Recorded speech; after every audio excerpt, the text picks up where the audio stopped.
Even though California Senator Bob Huff, he cannot be with us here today, he has been supporting the fight for equal education rights for quite some time. He wrote a letter in support of this complaint. I'll read it here.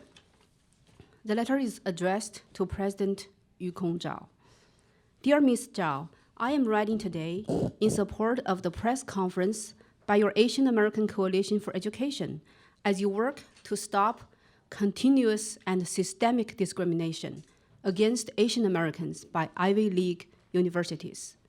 I have long fought against reverse discrimination by opposing SCA 5 in California in 2014, which sought to change the California Constitution to allow public schools, colleges, and universities in California to discriminate against or grant preferential treatment to any individual or group on the basis of race, gender, color, ethnicity, or national origin, but also in employment and contracting.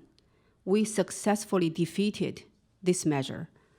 In 2015, I authored SR 28, which called upon Harvard University to end its focus on the student applicant's race in its student enrollment process, and to instead consider the overall individual contribution of each student candidate in a manner that does not have the practical effect of capping the number of Asian American students enrolled in its institution. Unfortunately, this measure was defeated. I understand that many studies have indicated that Ivy League universities have engaged in systematic and continuous discrimination against Asian Americans during its very subjective, holistic college admissions process. Even though the pool of highly qualified Asian American college applicants has grown substantially, the admission rate lagged behind for Asian Americans in Ivy League universities. This is clearly the result of racial discrimination and a de facto quota system. The US Supreme Court banned the use of quotas in school admissions as early as 1978.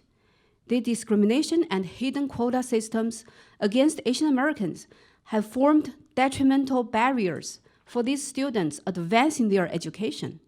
It should not need to be stated, but these types of actions are contrary to the fundamental principles upon which this nation was built, and for which so many fought to secure. The legislative effort mentioned above and the recent action by Ivy League universities move us in the opposite direction. I proudly stand with the Asian American Coalition for Education, working to end racially discriminatory practices by the Ivy League universities. Sincerely, Bob Huff, Senator 29th District.